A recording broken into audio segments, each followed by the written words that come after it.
मंडळी, आज महाराष्ट्रातील अनेक जिल्हा परिषदेच्या शाळा बंद पडू लागल्या आहेत।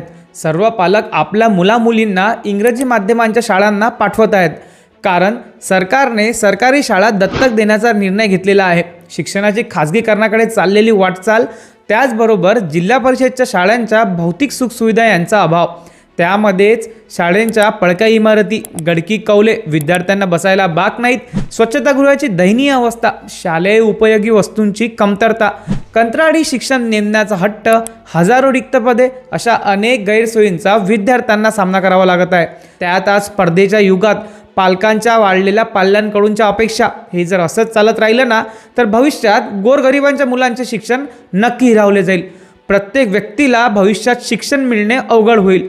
पैसेवाल्यांची पोरं तर अमाप फी भरून शिकतील, पण शासकीय शाळात आज शिकणाऱ्या सामान्य घरातील मुलांच्या, रोजंदारीवरील घर चालणाऱ्या, तटपुंज पगारावर संसार करणाऱ्या परिवारातील असंख्य मुलांच्या आधाराचे काय? शाळा जर धनिशांना दिल्या तर बहुजन समाजाची पोरं पुन्हा एकदा शिक्षणापासून वंचित राहतील। डॉक्टर बाबासाहेब आंबेडकर यांच्या म्हणण्यानुसार शिक्षण हा व्यक्तिगत विकासाचा एक महत्त्वपूर्ण घटक आहे। शिक्षणामुळे एक चांगला नागरिक घडला जातो, म्हणून प्रत्येकाला अन्न, वस्त्र, निवारा याचप्रमाणे मोफत शिक्षणही मिळायला हवे।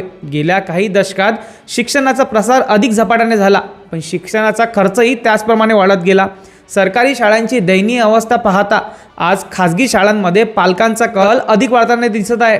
त्यात तर मराठी माध्यमांच्या शाळांपेक्षा इंग्रजी माध्यमांच्या शिक्षणाची भुरळ सर्वांना लागली आहे। अनेक पालक तर स्वतःच्या प्रतिष्ठा आणि समाजातील आपल्या अस्मितेच्या भीतीपोटी बँकेचे कर्ज काढून पोरांना आणि मुलींना सरकारी शाळांमधून काढून बाहेर खाजगी शाळांमध्ये टाकत आहे। मोफत शिक्षण मिळणाऱ्या या शिक्षण सोडून कर्जाच्या विडाख्यात अडकणारे हे शिक्षण काय उपयोगाचे, याचा विचार आपण सर्वांनी नक्की करायला हवा।